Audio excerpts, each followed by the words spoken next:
Hey pre-K family, it is your pre-K lead, Ms. Buckner Jackson, and I'm here with a informational video on CVC words. I'm coming with this video because you know we're now moving to the online platform, and I know some parents may not understand what a CVC word is, even though you've probably seen them, or how to break them down for your kids. So I wanted to come with this informational video in order to help you be successful with your online learning. So I have a chart. This is the chart that I actually use in my classroom. I'm using the short vowel A because this week that's what the assignments that are posted online will be. They will be talking about short A. And if you're in my direct classroom, then students will say, I would ask them, how do you know it's a short sound? And they will say, well, if it makes a smile, it makes a short sound. So what they're talking about is we put this code above that letter A.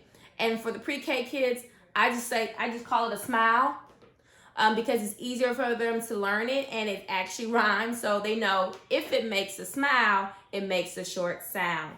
If it makes a smile, it makes a short sound. So that is something that you can talk to your kids about when you're coding those words so that they are able to identify between short and long sounds. So if you look on my anchor chart here, I have my word. I have 2 letters in red and 1 letter in purple. So what I'm trying to distinguish between these letters is consonants and vowels, because we are teaching the kids that consonants have 1 sound, whereas vowels have 2. They have long and short sounds. Now we do know that if 2 consonants get together, then they make a different sound, but for CVC words, we're not putting consonants together. We're actually having them separated by a vowel. So through this rule, this is what they need to know. So I put it in different colors just so they can distinguish between the consonant and the vowel.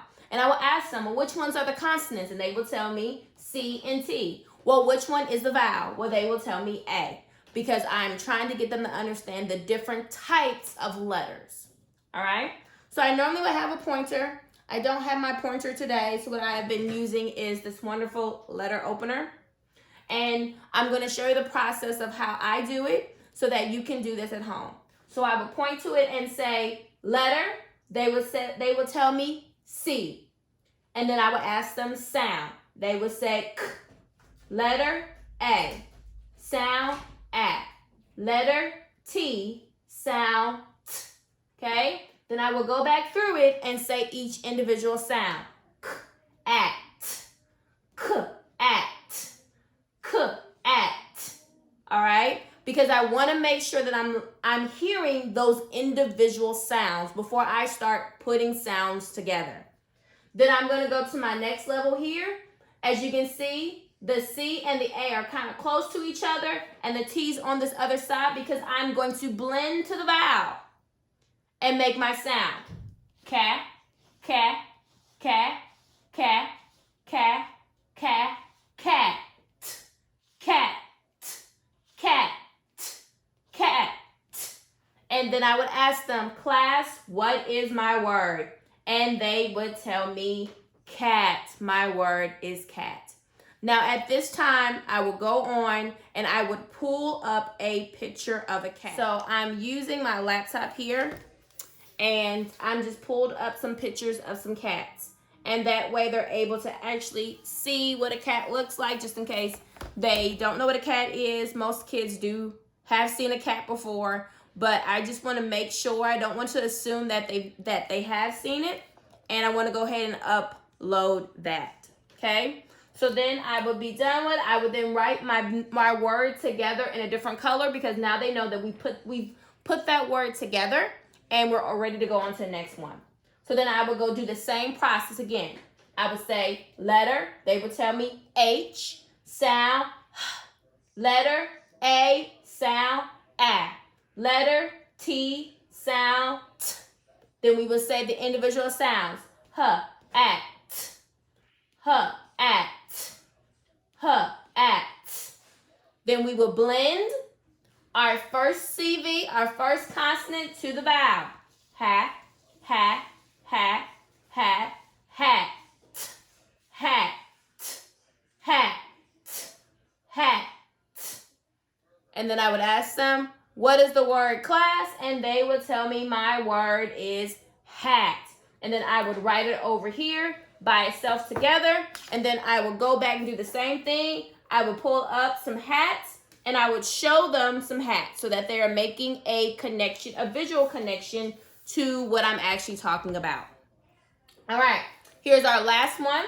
We're at the bottom. So we're going to again do the same exact process. All right. So letter M sound M. Letter A sound A.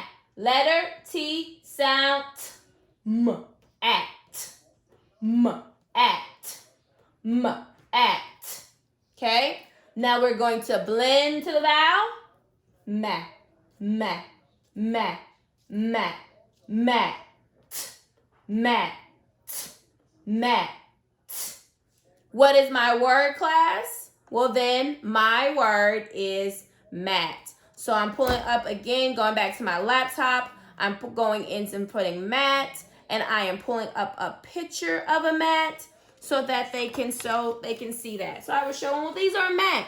Well, what's another word for mat? Well, it could be rug. And I would show them. The next thing I would do, I like to also go through this, is I would ask them, what's another connection between these three words?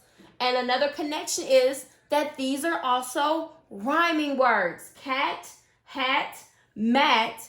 And then I would ask them, what is another rhyming word that goes with that? And they may tell me pat.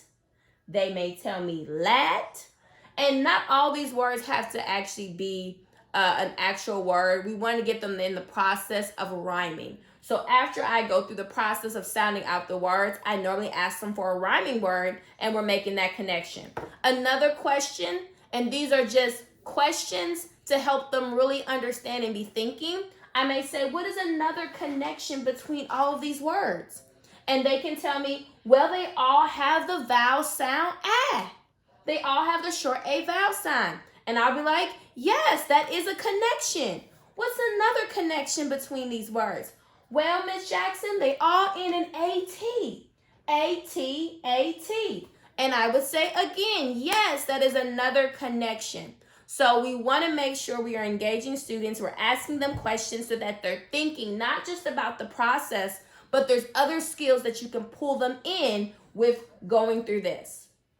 So this is the process. If you don't have anchor chart, please get notebook paper.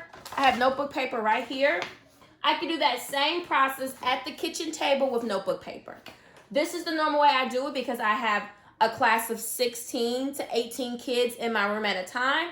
So this is able for all the kids to see it. But if you're at the kitchen table and it's just you and your sweet little 4-year-old, then put it on a sheet of notebook paper and go through this process.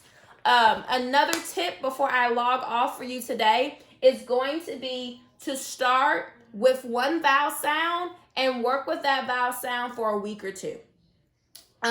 With the assignment that I have uploaded onto Google Classroom, you're going to be working with this for 3 weeks. Just because I want to make sure that you are really understanding how to get this done.